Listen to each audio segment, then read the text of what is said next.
Greetings, my guzzlers. We're going to make some nice little appetisers. We're going to make a savoury shortbread cookie, or coins. Now, these are going to be cheese and pepper coins. And I just stumbled across this recipe, and it turns out the recipe comes from a book, The Cookie That Changed My Life by Nancy Silverton. And this is her recipe for making these, like I say, savoury shortbread cookies. But before we can really make the cookie, we need to confit some garlic. Now, she says use 6 large cloves of garlic. I've used whole bulb because my garlic was a bit small. And then she says add a cup of olive oil, but really you just want to add just enough that you have essentially more or less covered those cloves of garlic. So you need a nice small saucepan for this. And then we whack it on the heat. And we want to bring that oil up to a high temperature, but then immediately turn it down. You don't want to brown the garlic, but we basically want to cook it really, really slowly for about 30 minutes. They might start going slightly brown towards the end, but we don't want to brown them. We're not like cooking them quite that way. Now, once that's cooked, we then just need to let it cool down to room temperature, and then we can start making our cookie dough. Now, you're going to need some plain flour. For that, I've got 315 grams of that.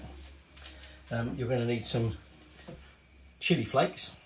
So I've got my Korean red chili flakes there, or red pepper flakes. You're going to want some crème fraîche, 116 grams of that. And then you want 57 grams of Pecorino cheese, finely grated, 57 grams of Parmesan, finely grated, and 57 grams of, well, she calls it white cheddar, but all the cheddar I've ever come across is white anyway. So 57 grams of that. So that's all nicely grated. You're going to want some salt,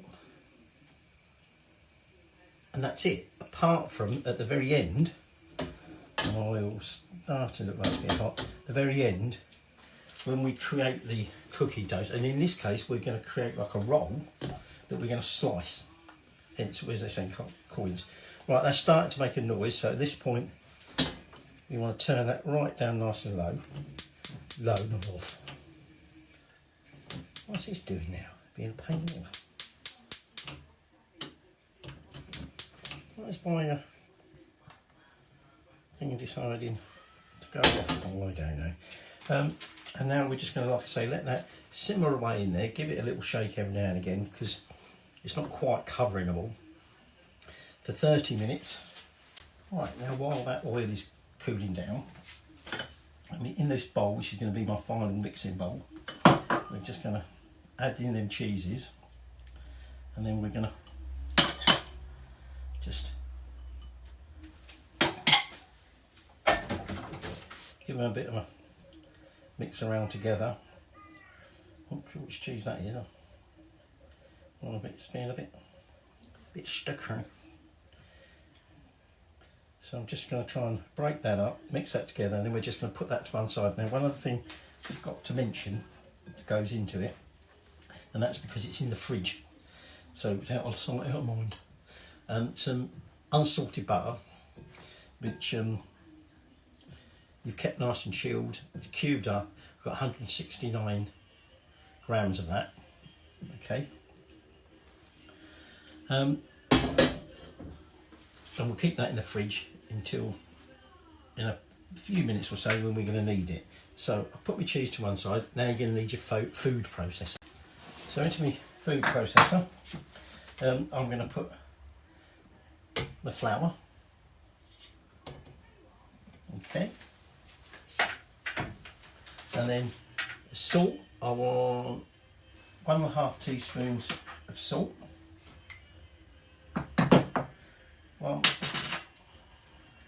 1.5, and then in chili flakes we want about 3/4 to a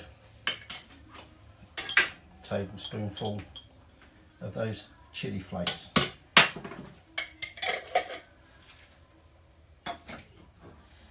And now we just want to,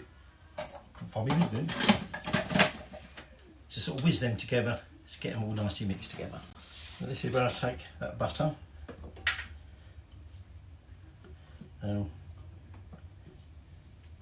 we put that in there, and then I'm just going to give that a little whiz together before we add the garlic.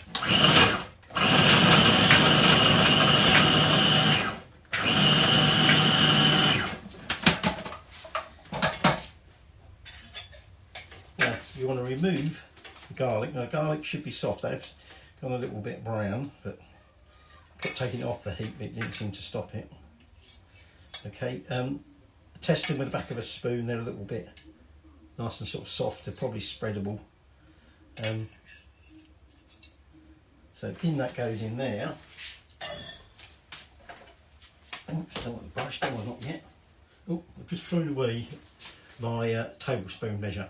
I now need to measure out 2 tablespoons of that oil into there. So I'll just have to retrieve that from the sink. And then we're just going to whiz that all together till it's got like a nice crumb mixture. Right, so I'll put some gloves on this because I'm basically going to get my hands in here and I'm thinking all that garlic. Oops, escape down the middle. Now, we now want to work this mixture together to make sure we blend together the cheeses and that flour mix, as it were. Okay, he says getting it all everywhere. We will be turning it out to roll it. But we want to make sure we've got them cheeses all mixed through all that. See how them red chilli flakes and that slightly browned garlic give it a little bit of colour to it. Okay, so we've just got, apart from our ground black pepper that's going to go on the outside, or cracked black pepper, we've just got our crème fraîche to add together to mix in. So what I'm going to do is just create a little bit of a well in the middle of that, and then we're just going to scrape that crème fraîche into the middle. And now we want to work all that together. Okay, and once that's all blended together, we're ready to roll. Now, we will not be baking this straight away. We need the dough to chill for at least an hour. You could do it overnight if you wanted. Okay, and this is going to make, or should make, 48. So what she suggests is you make it in 2 bits. We're going to cut it in half. That you, if you want to, you can just make 24 coins out of one half and put the other half in the freezer. If you do that, when you're ready to make your next lot, you need to bring it out of the fridge and obviously let it sort of defrost, so really sort of 24 hours before you want to do it. But I might bake a lot. Just forming this together. And like I say, you just want to divide that into half, probably not quite half, and we want to roll this into a sausage. How thick does she say do it? It's about 2 inches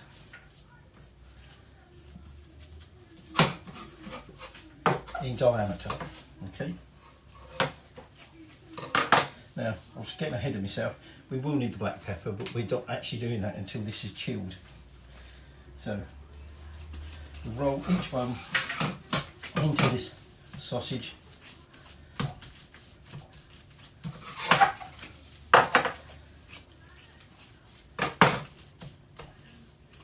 And like I say, I'm now just going to wrap that with cling film from my one wrap master. And then when that's tightly wrapped, it's going in the fridge and chilling for an hour.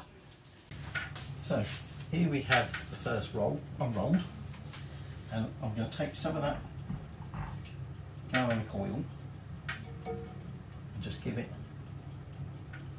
very light. I don't know whether it's because it's a silicone brush or whatever, but it seems to be sticking a little bit. Don't oil the ends, okay, but we just want to oil the outside. Now she suggests that you use about 3 tablespoons, so 1.5 tablespoons per roll of the cracked black pepper. But what I've done instead is I've just done a load here, and I'm just spreading that out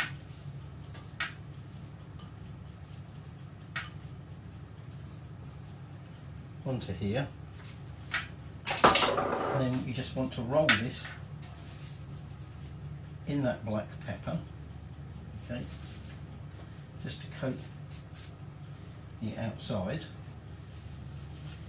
As you can see here, it's partial success, so I just need to get a bit more down here.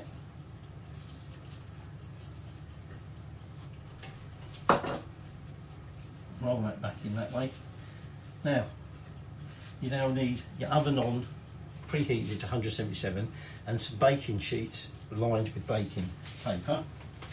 Just give your hands a bit of a rinse.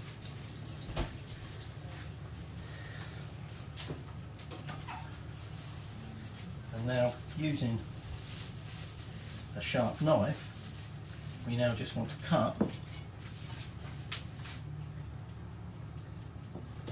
1/4-inch rounds.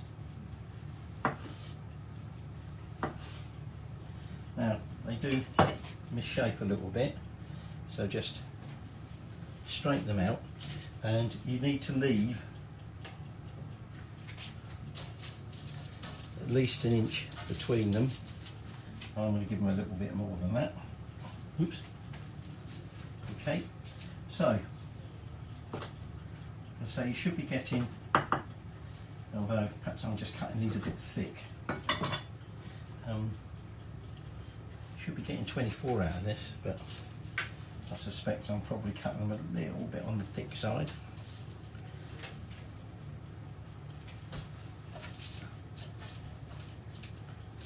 So I need to make sure I've got enough room there, because they may well spread a bit. Now they're then going to go into that oven for about, what did she say, 16 to 18 minutes. Essentially, we want to make sure that the middle's coming golden brown and everything. You may want to rotate your trays around. Now I'm putting 2 trays in, so we've got a sort of 1/3 and sort of top third. They're going in there. You might want to swap layers, you might want to rotate them round halfway through cooking, just to make sure they evenly cook. That's the first couple of trays. They've out the oven, cooled down a bit on here, although you don't necessarily have to have them cold, you can have them warm. So that was the first batch. The last batch is just out, and they're just cooling off a bit. I've got a couple of odd bits at the ends, because they were a bit misshapen. So let's try it out. It's a little appetizer.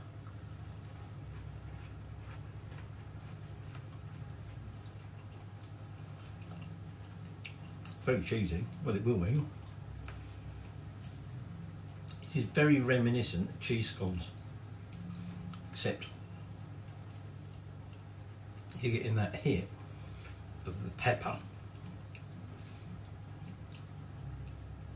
You're getting some chilli there, a but I think really the heat, notice that heat is coming from that garlic, pepper. You're also getting the garlic.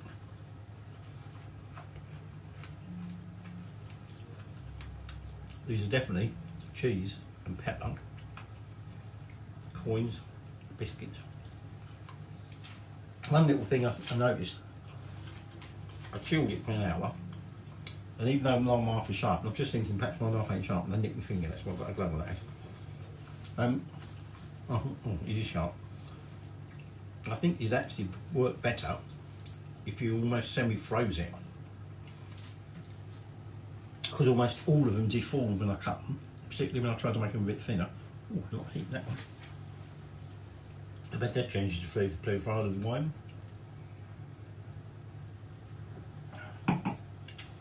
It does, and I'm about to bite into black peppercorn then without thinking. Yeah, so I think slice it with a nice sharp knife, but semi-frozen, make it a lot easier. So there you go. There is an Italian term for this, cacao de pepe or something or other, and it's to do with the cheeses, the Parmesan and the Pecorino cheese, make sheep's milk. But essentially, it translates as cheese and pepper. Coins. Might have to have another one.